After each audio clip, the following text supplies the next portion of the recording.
Hola médicos, aquí estamos de nuevo en tu canal de Red Médica. En esta ocasión vamos a hacer la revisión del simulacro de ginecología. Si aún no has hecho este simulacro, el link lo vas a poder encontrar aquí en la descripción de este video y te invito a que lo hagas antes de ver este video. ¿Por qué? Para que puedas practicar primero la resolución de casos y luego ver por qué te equivocaste o por qué acertaste. Si al final del video te parece interesante, no olvides en darle un me gusta y compartírselo a algún amigo médico. Soy el Dr. Treviño y comenzamos.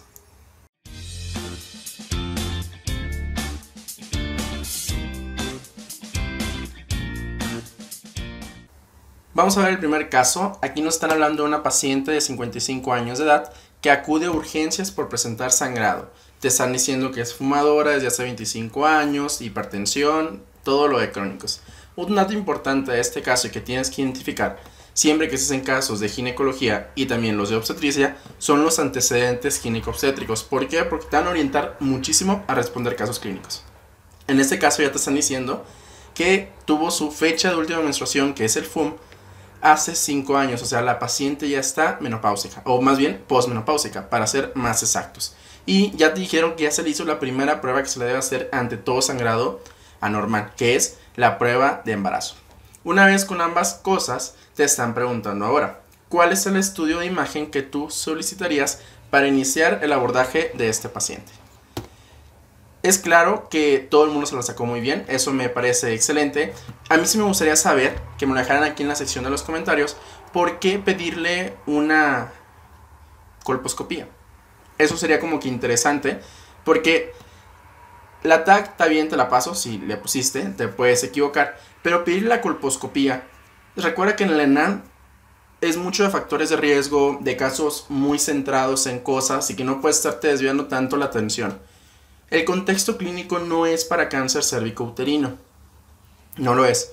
No aplica. ¿Podría tener una paciente de 55 años cáncer cervicouterino? Claro que sí. Sí los podría tener.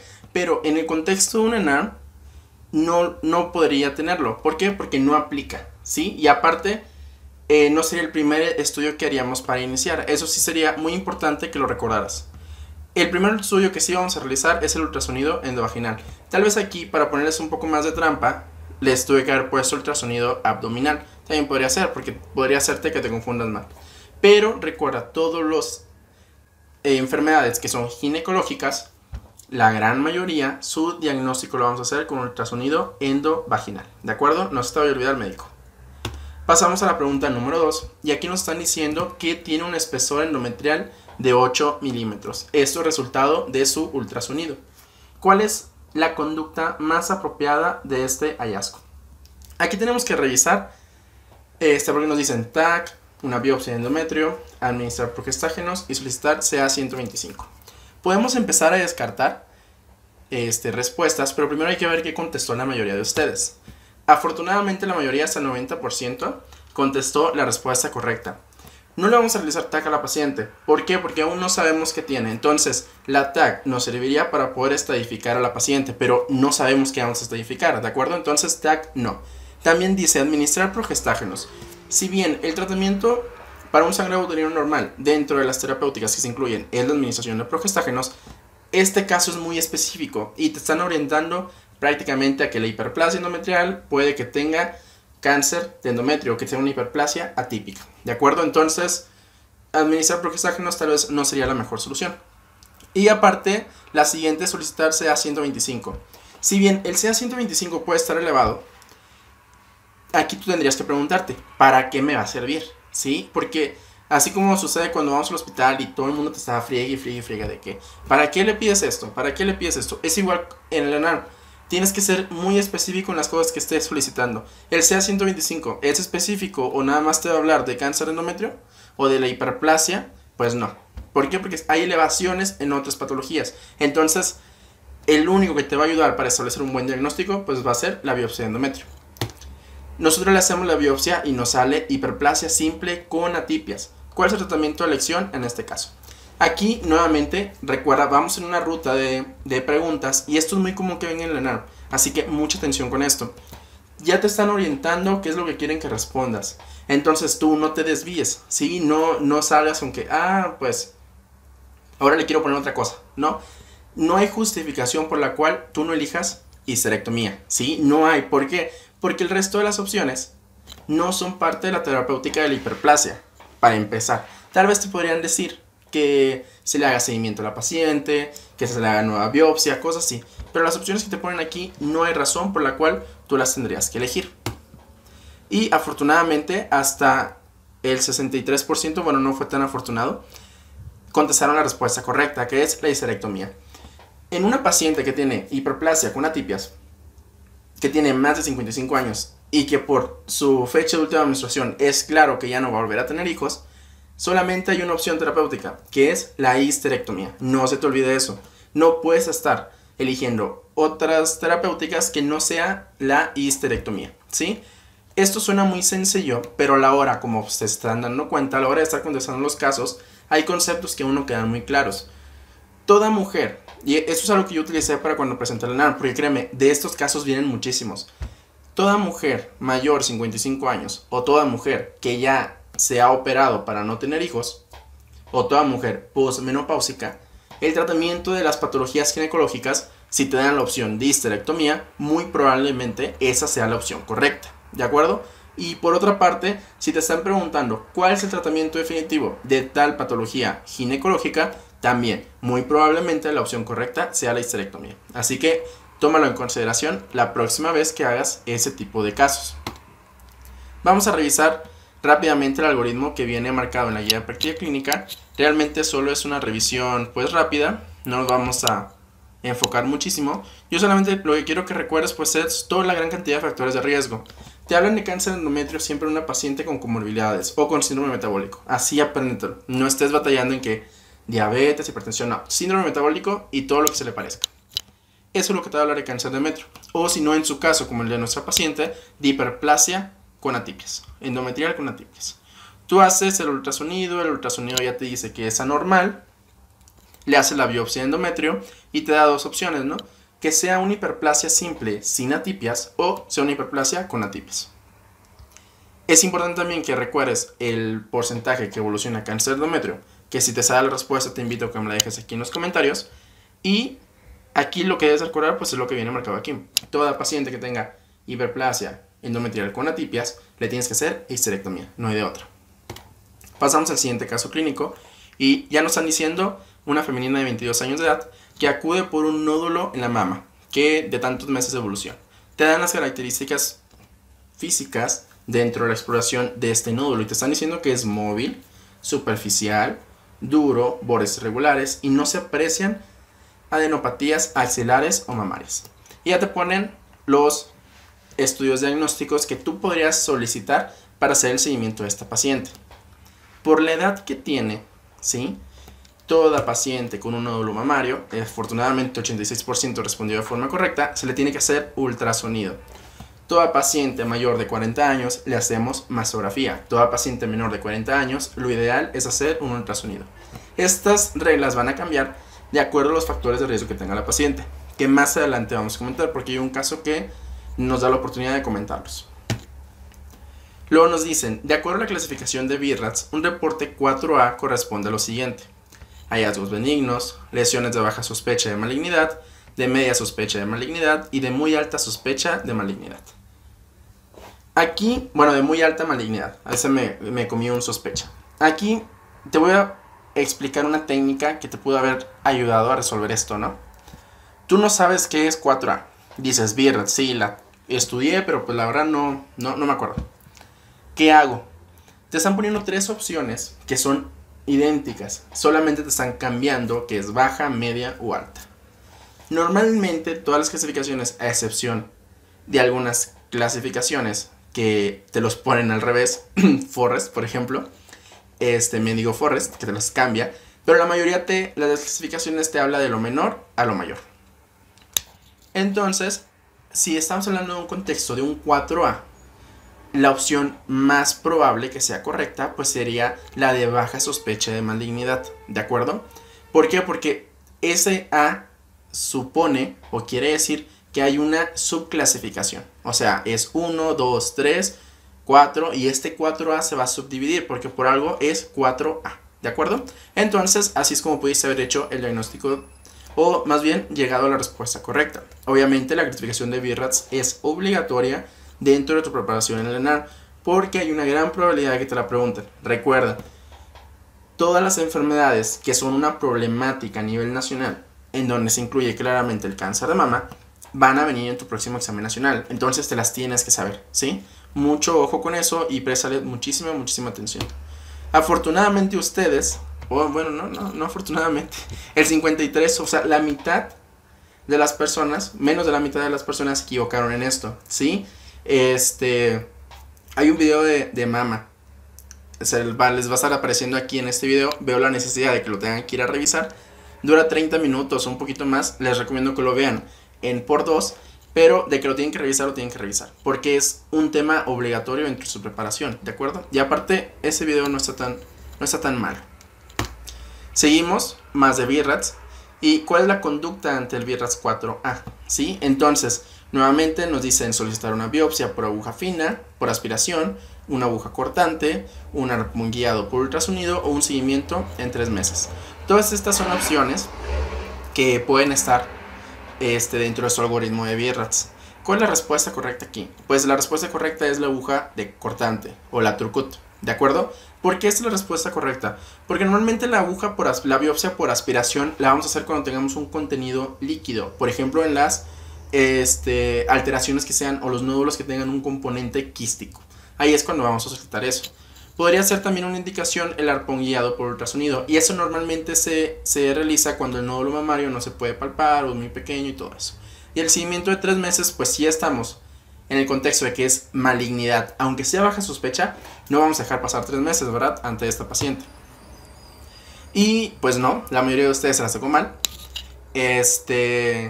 Muchísimos de ustedes se la sacó mal. Pero no, esa no es la respuesta correcta. Aquí hay unas... esta es la clasificación de BIRATS. Importante también saberse el porcentaje de malignidad que tiene, ¿de acuerdo?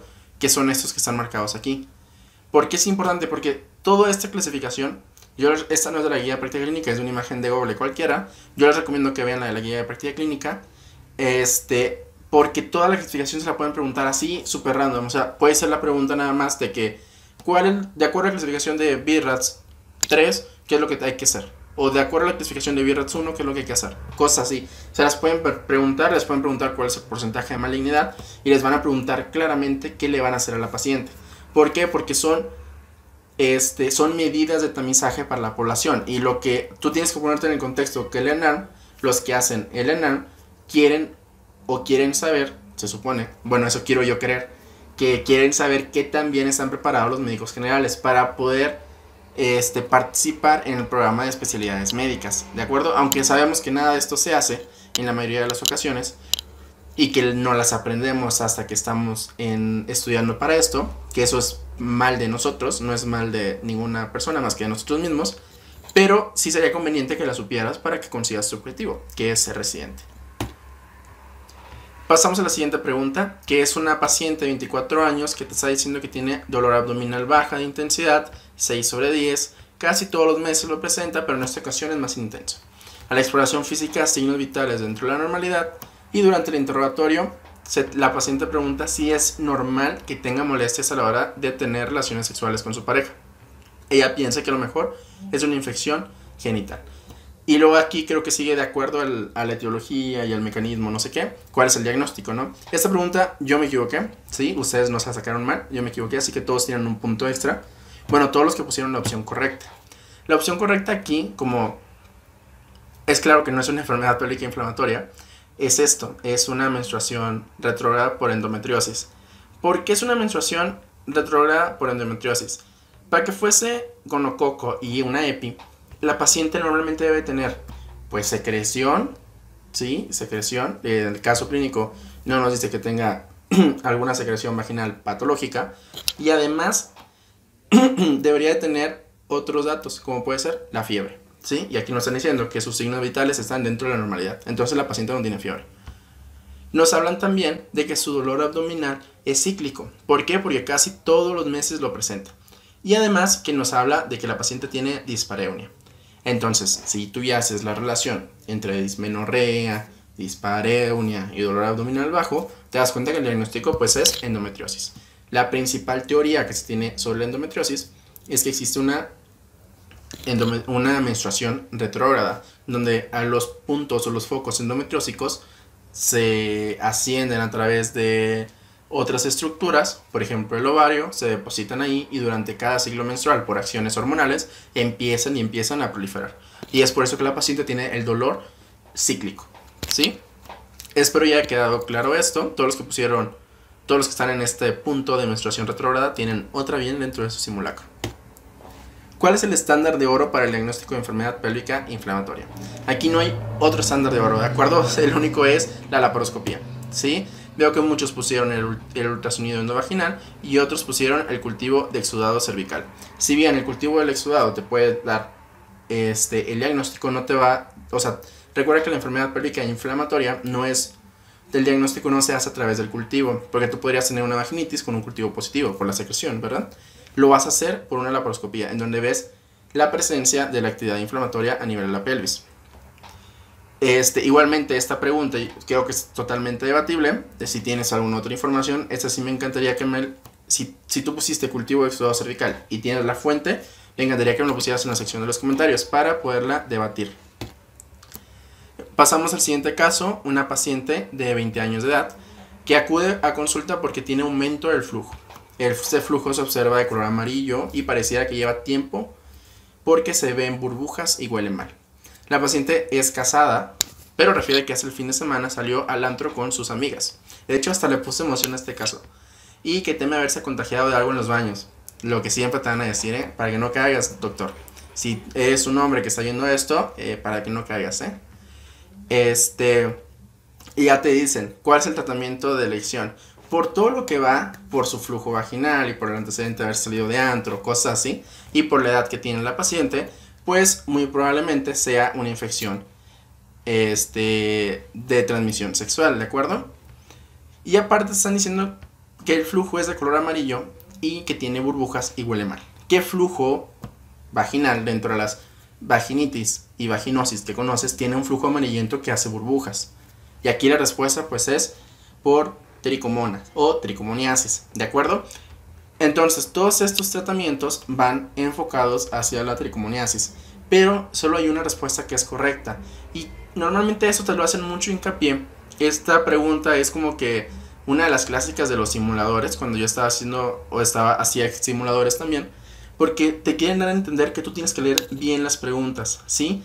Si ya te están diciendo aquí que se le tiene que dar tratamiento a la pareja y tú ya sabes que es tricomoniasis, no puedes desviarte, aunque las demás vengan más completas y todo lo que quieras, porque aquí ya te están poniendo un condicionante, que le tengo que dar tratamiento a la pareja. ¿Por qué? Porque si revisas la guía de práctica clínica, todos los tratamientos de tricomoniasis se les tiene que dar tratamiento a la pareja, ¿de acuerdo? Entonces aquí la respuesta correcta, como la gran mayoría lo tuvo en el 60%, 65%, es dar tratamiento a la pareja. Veo que muchos pusieron metronidazol óvulos vaginales por 7 días, y pues yo quisiera pensar que pensaron que tenía una vaginosis bacteriana, porque realmente el tratamiento de la tricomoniasis es de preferencia por vía oral. Pasamos con la siguiente pregunta, que es la 11, y dice, de acuerdo al caso anterior, ¿cuál sería la respuesta correcta? Aquí la respuesta que yo les he puesto es esterilidad, porque es como viene marcada en la norma oficial mexicana. De hecho, en la norma oficial mexicana se refiere que es la incapacidad que presenta un individuo, por aquí la tengo anotada, o hombre o mujer, o ambos integrantes de la pareja, para lograr embarazarse por medios naturales después de un mínimo de 12 meses de edad, de tiempo, perdón, no de edad, de 12 meses con exposición regular al coito, sin haber utilizado métodos anticonceptivos. Mientras que la infertilidad, la norma la define como la incapacidad de la pareja para poder llevar a término de una gestación un producto vivo, después de 2 años de exposición regular al coito. Pero esta definición cambia porque veo que muchos pusieron infertilidad y no estaría mal tampoco esa respuesta, porque la guía de práctica clínica, que aquí no se ve porque tuve un problema con las diapos al parecer, no las hice del todo bien, pero la guía de práctica clínica, este texto que dice aquí es la falta de concebir de una pareja después de 12 meses de mantener relaciones sexuales sin protección en pacientes menores de 35 años. Y en pacientes mayores de 35 años, este tiempo cambia a menos de 6 meses. Este tipo de cosas son muy importantes que las identifiques muy bien. ¿Por qué? Porque al final de cuentas, como te digo en el resto de los videos, va a llegar un momento en el que después de haber revisado un montón de bibliografías por todas partes, te vas a dar cuenta que hay cosas que cambian mucho. Entonces vas a empezar a tener las dudas y ahí es cuando tú vas a tener que decidir. Simplemente tú y nadie más que tú. Vas a tener que decidir cuál es la respuesta correcta. Si me voy por la guía de práctica clínica o me voy por la norma oficial mexicana. Yo la verdad, esta pregunta no me vino en el ENARM, pero yo me las aprendí de acuerdo a la norma, porque yo presenté el Ceneval y luego presenté el ENARM. Entonces, pues como que ya lo traía así grabado en mi cabeza. Pero ahorita, o sea, si no lo hubiera pasado y lo volviera a presentar, pues yo creo que me iría con las definiciones exclusivamente de las que vienen en la guía de práctica clínica. ¿Por qué? Porque muchas de las cosas que vienen en la guía de práctica clínica están tal cual en el ENARM. O sea, tal como viene la evidencia, te la preguntan. Entonces, pues yo me iría por eso. Pero pues aquí ya nada más tú eres el único que va a decidir. Pasamos al siguiente caso. Esto no lo vean. Una femenina de 29 años de edad. Esta pregunta también, aquí tengo una parte de responsabilidad porque está mal redactada, ¿sí? Está mal redactada porque no les puse todas las cosas no les puse algo que les tuve que haber puesto para que fuese la respuesta que yo estaba buscando. Y te dice 29 años de edad, gesta 4, parto 4, o sea, le dio una buena vida. Menarca a los 9 años, ciclos 28/5, uso de anticonceptivos, o sea, todos los factores de riesgo para cáncer de mama, ¿de acuerdo? Y tiene una tumoración. Es importante que recuerdes esta exploración física porque es un nódulo fijo, duro, adherido a planos profundos, que tiene edema subcutáneo y que tiene retracción del pezón. Todas ellas son características de la exploración física de un nódulo que puede ser de malignidad. Entonces, apréndelas. Y luego dice, ¿qué estudio de imagen está recomendado para el inicio del abordaje? Aquí la respuesta que yo puse fue mastografía. ¿Por qué? ¿O cuál era mi idea de por qué era mastografía? Porque se me olvidó ponerles en el caso el antecedente de la madre. Que la madre había tenido cáncer de mama a la edad de menos de 10 años, o sea, si fue a los 29, que los tuvo a los 38 años, ¿no? Entonces, dentro de las recomendaciones es que se haga el escrutinio con mastografía después de los 25 años y antes de los 10 años del cáncer de mama más temprano, si fue de primer grado, ¿sí? Entonces, por eso era mastografía. Pero el 59% que le puso la respuesta de ultrasonido mamario la tienen correcta. ¿Por qué? Porque yo no se los puse eso. Entonces, aquí realmente, aunque la paciente tiene múltiples factores de riesgo, no hay justificación para hacerle la mastografía aunque tenga 29 años, ¿sí? Aquí en todo caso, si la paciente tiene múltiples factores de riesgo, la mastografía sería después de los 30 años. Y que son más o menos las indicaciones que vienen aquí marcadas. En mujeres asintomáticas, muy importante que lo recuerden, a los 40 años es al momento en el que se van a hacer las mastografías.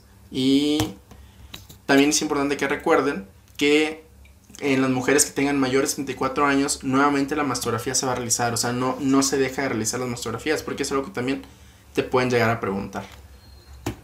Pasamos a la siguiente pregunta. Una paciente de 35 años de edad, la cual acude a su consultorio de... Esta se repitió. Ya, le regalé ahí una pregunta. Y, o sea, la misma cantidad se volvió a equivocar. No, de hecho, yo creo que bajaron las personas que dudaron de su respuesta. A ver, vamos a ver. Rápido, porque esto es importante. Sí, hubo personas que dudaron de su respuesta. No hagan eso. Yo creo, porque en el ENARM se repiten preguntas, ¿sí? Eso tienen que recordarlo. Estaba viendo la infertilidad y esa no era esta. 46.9, 61 personas y 56 personas. Esta no es. Ah, sí quitaron algunas. Yo les recomiendo bastante que no cambien sus respuestas en el ENARM. Se van a repetir casos. No se alarmen, no se asusten. Claro, si se equivocan en el caso, se equivocaron en 2 preguntas. O si el caso era seriado, pues se equivocaron en más. Pero cambiar respuestas a menos, o sea, poner una respuesta sí y otra respuesta no, pues solamente si no te sabes la respuesta. O sea, si de verdad no tienes idea de cómo contestar ese caso. Porque si tú la primera vez que la respondiste, estabas con la confianza de que la respondiste bien, y el caso se te vuelve a presentar, lo vuelves a leer y dices, ah, a lo mejor es otra cosa, muy probablemente tu primera respuesta es la correcta. Y esto es una recomendación que siempre se da. Casi siempre la primera respuesta que ponemos es la respuesta correcta. Así que yo te sugeriría que en esos casos no cambiaras tu respuesta, ¿sí? Porque te podrías llevar un disgusto. Pasamos a la siguiente pregunta y dice, ¿cuál de las siguientes lesiones es una lesión benigna del cervix caracterizada por ser una pequeña tumoración pediculada que generalmente se forma en el endocervix? Y aquí me imagino que debe decir algo de sangrado y todo eso. Y la respuesta correcta, de acuerdo a lo que votó todo el grupo, excelente, pues es un pólipo endocervical. Eso es algo muy común, por la que se podría hablar. No es un quiste de Nabot, para los que pusieron quiste de Nabot, porque esos se encuentran a la altura de los labios vaginales, de los labios mayores, ¿sí? Por dentro. Entonces, pues, aquí nada, o sea, no te están diciendo que es un quiste de Nabot, ¿sí? El mioma, pues claro que no.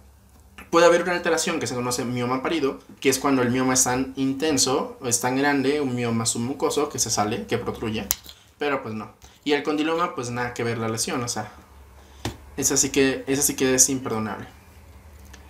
Y ahora sí viene una de las, se la sacaron todos bien, esta no me mienten, yo sé que la buscaron en Google. No está mal, de hecho yo cuando hacía mis simuladores, la verdad muchas veces durante el simulador veía las respuestas en Google. A veces hacía trampa y las cambiaba, otras veces no las cambiaba cuando de verdad quería saber cómo iba en la materia. Por ejemplo, si estoy haciendo un examen de gine y de verdad quiero saber si estoy tan mal, simplemente la veía y pues hasta ahí, no, o sea, no cambiaba la respuesta. Pero si se la sabían muy bien, eso es muy raro que los pregunten, esas cosas como que son muy teóricas. Es extraño que las pregunten, pero hay virus en los que sí te los van a preguntar, por ejemplo, pues los papilomavirus, ¿sí? Esos sí te los van a preguntar. Entonces, muy bien por todos.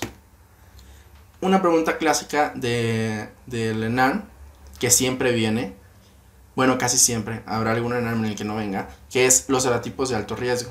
Y pues todavía hay gente que se equivoca en esta, se han cansado en repetirla en todos lados. Yo creo que si cada vez que hay un nuevo grupo de estudio de ENARM, es la primera pregunta que suben. Y fíjense, o sea, 11 personas pusieron el 6 y el 11. Mucho cuidado con esto, doctores.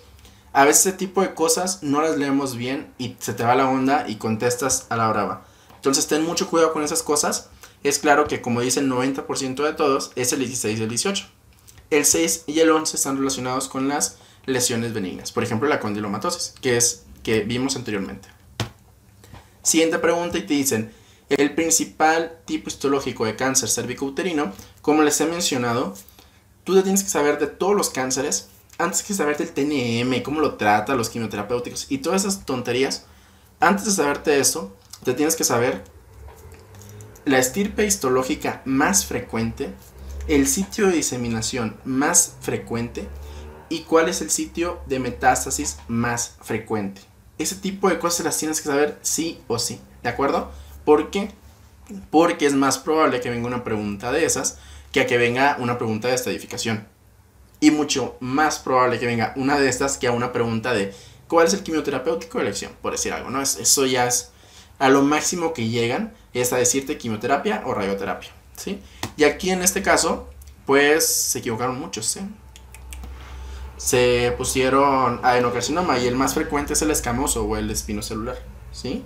Hay que checar eso. Si alguno de estos 66% tiene otra bibliografía, con todo gusto nos ponemos a debatir en los comentarios, pero ese es el espinocelular. Pasamos a la siguiente. ¿Cuál es la siguiente? Esa es la neoplasia ginecológica con mayor tasa de curación. Esa es una pregunta que encontré por ahí, se las puse porque se me hace divertida. Se me hace divertida porque siempre que hablamos de cáncer ginecológicos, pues hablamos de cervicouterino, de mama, de ovario, de vulva, ¿no? O sea, y hasta ahí nos centramos.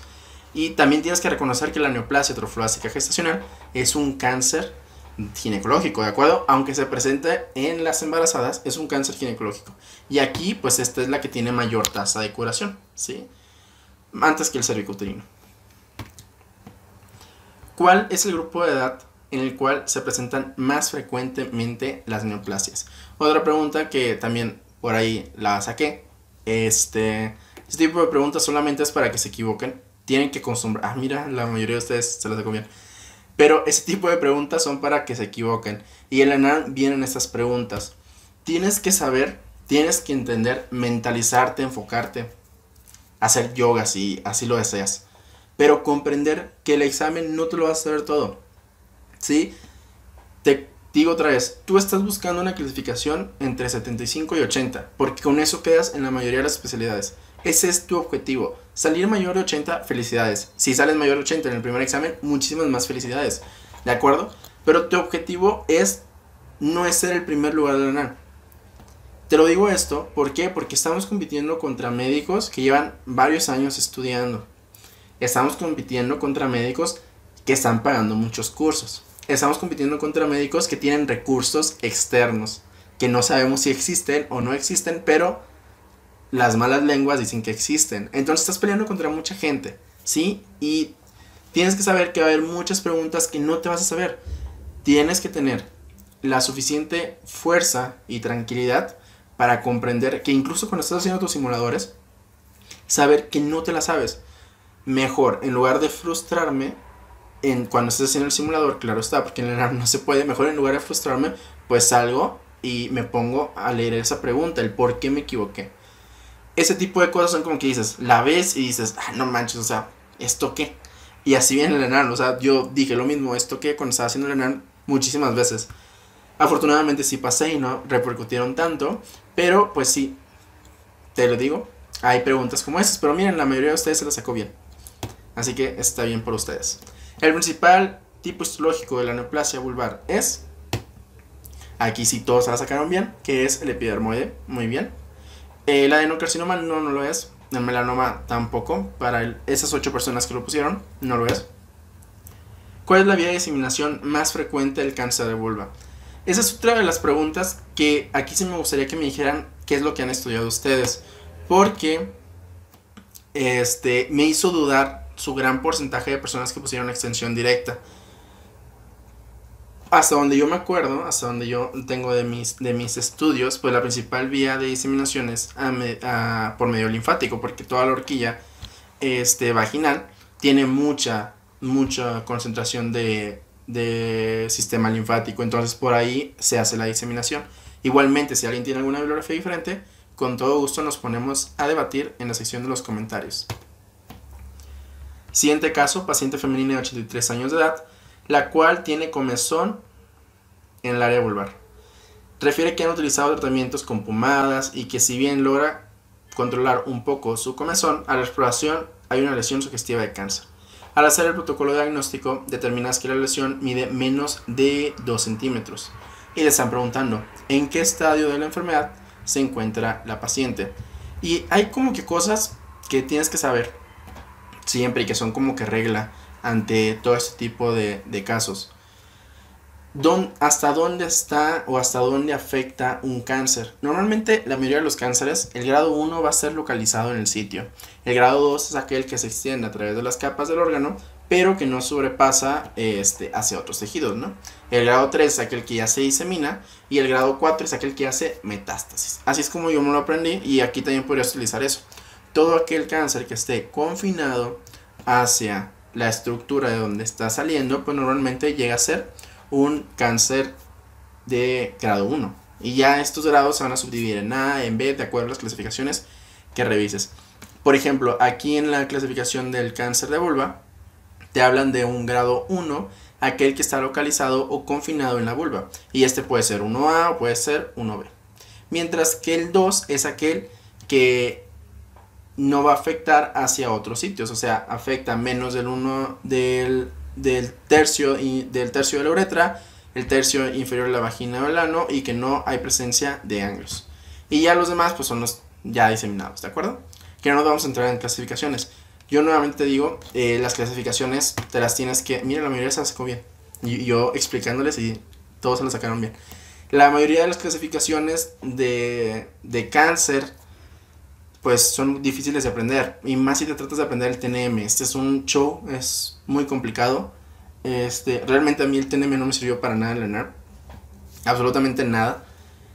Porque en mi ENARM solamente vino una pregunta que era en cuándo deja de ser quirúrgico un cáncer cervicouterino, que sabemos que es con el 2B, si no me equivoco. 2B es cuando deja de ser quirúrgico.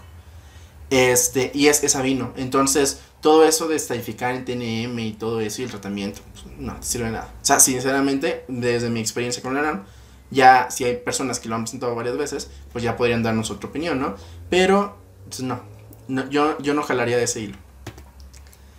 Luego dice, ¿cuál es la clasificación por estadios del melanoma que utiliza niveles? Pues la única que conoces, ¿no? Que son los niveles de Clark, ¿sí? No nos vamos a entrar en esto es de derma, solamente es para molestar y que te sacaras otra pregunta mal, realmente, pero pues el que utiliza niveles son los niveles de Clark. Te dicen ahora, una paciente con dismenorrea de varios meses de evolución, no te dice la edad de la paciente, pero te dice que tiene dismenorrea. Y se descubre que la paciente tiene adenomiosis y te dice, ¿cuál es el tratamiento definitivo de la dismenorrea en este paciente? Y aquí, claramente, excelente, felicidades al 43% que seleccionó, de hecho es muy poquito, ese 43%, pero la anticoncepción hormonal es lo mismo que el dihidrolevonorgestrel, ¿no? O sea, más o menos. Ninguna de estas dos pasa a ser un tratamiento que vamos a hacer definitivo. Definitivo quiere decir que la paciente no va a volver a tener la sintomatología. Si tú le dejas de dar el anticonceptivo hormonal o si le quitas el DIU después, la paciente la puede volver a presentar, ¿de acuerdo? Entonces no es definitivo. Y estas dos opciones, la laparoscopía es un procedimiento quirúrgico, ¿de acuerdo? Y la histerectomía es un procedimiento quirúrgico. Entonces, si tuvieras que decidir entre una u otra, pues yo creo que la respuesta aquí sería la histerectomía, ¿no? Y aparte, otra más, si nos vamos con que nos están diciendo que tiene adenomiosis, no tiene endometriosis. La adenomiosis, pues es la presencia de estos focos endometriósicos a nivel del útero, ¿no? Mientras que la endometriosis es cuando salen del útero. Entonces, si el caso fuese endometriosis, tal vez la laparoscopía, bueno, no tal vez, la laparoscopía sería el tratamiento definitivo o el tratamiento de elección, pero aquí en este caso pues es la histerectomía y aquí no hay tanta vuelta. Luego nos dicen aquí, ¿cuál es el tratamiento de elección en una paciente con dismenorrea leve? Esta es una de las preguntas fáciles, quiero decirles, que a veces no las leemos, porque son estas guías de práctica clínica que están ahí como que medias raras y las ves y dices, o sea, ya estudié endometriosis, ya estudié síndrome ovario poliquístico, ya estudié todas las enfermedades como que más sonadas, y luego viene dismenorrea.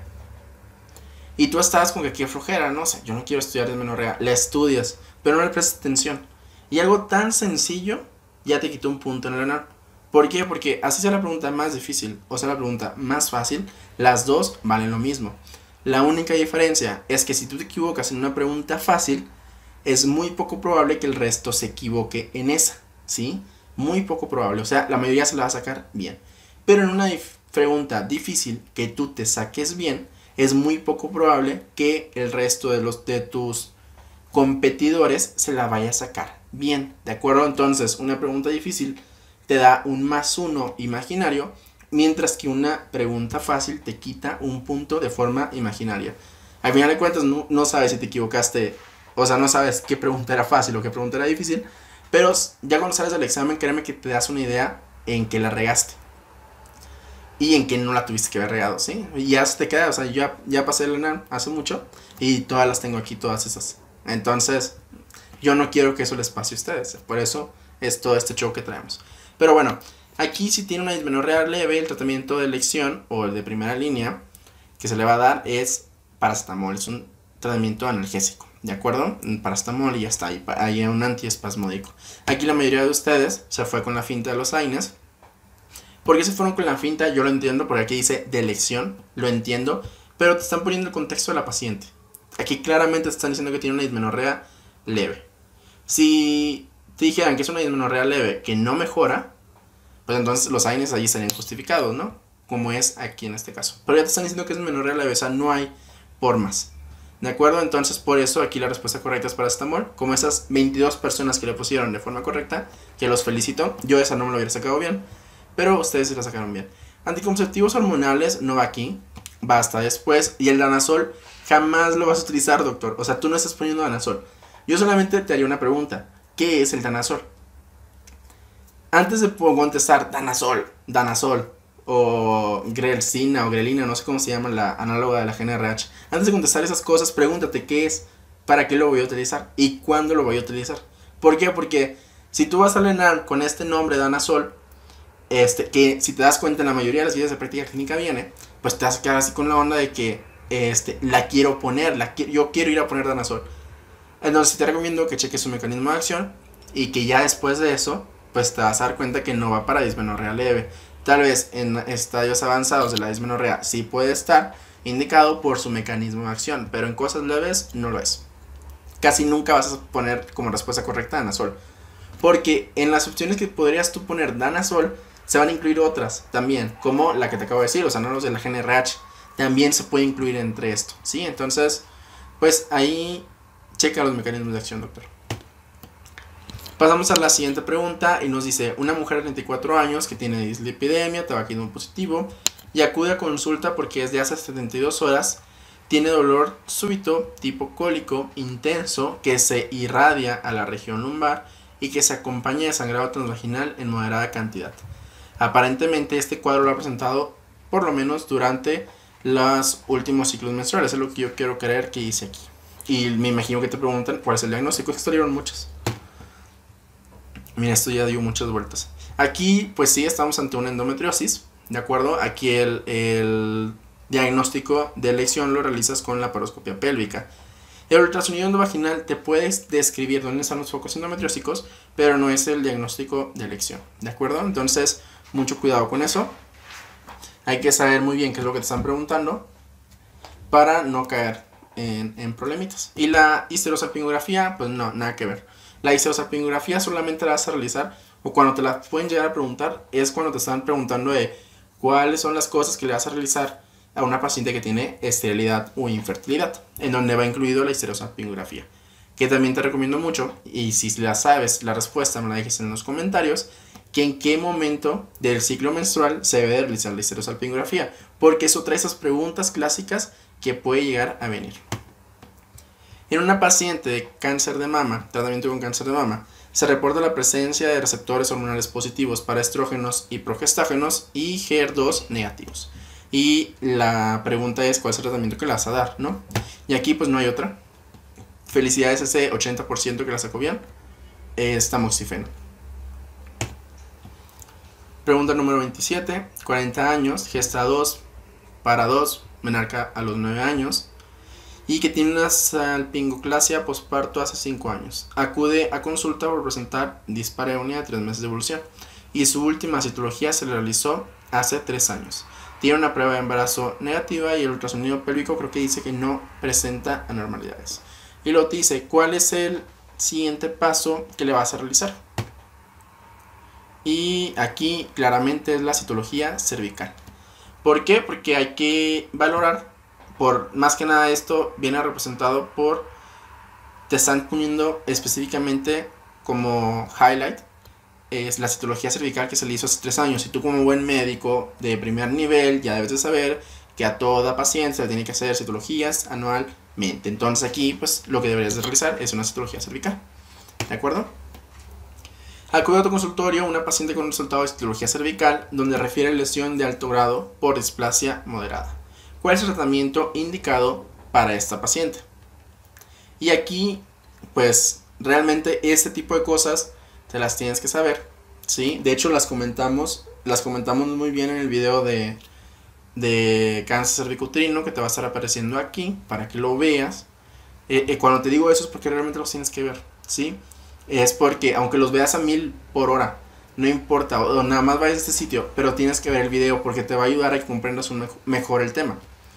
Y aquí el tratamiento es el siguiente paso diagnóstico es solicitar una colposcopía.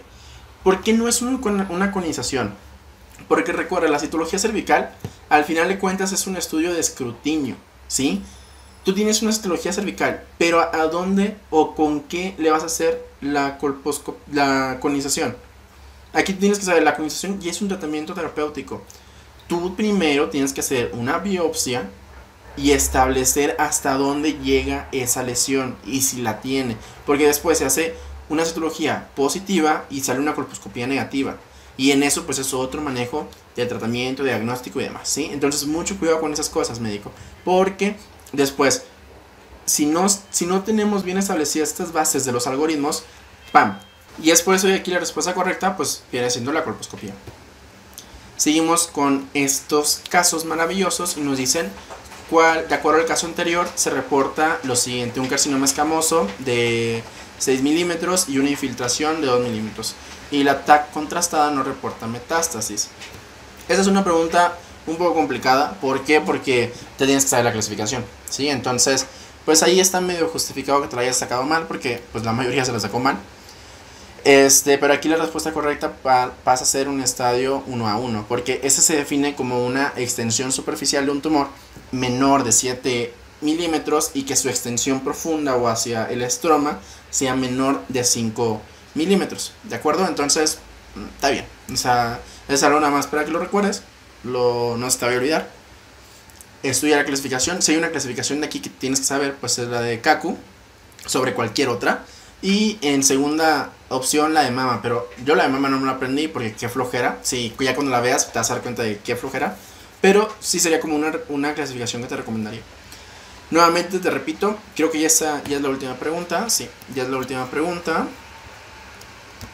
Entonces, nuevamente repito, todos los casos de que sean de cáncer, estudia muy bien su tipo histológico, hacia dónde se disemina y cuál o cómo haces el diagnóstico, ¿de acuerdo? Porque te lo pueden llegar a preguntar. Y también las metástasis, porque cualquiera de esas, de cualquier cáncer, te las van a preguntar en el ENAR. Y eso sería como que el máximo consejo que te podría dar. Con esto hemos dado por concluido este video. Espero que el video te haya resultado interesante, que te haya gustado y que por supuesto hayas comprendido el por qué acertaste o te equivocaste en algunas preguntas.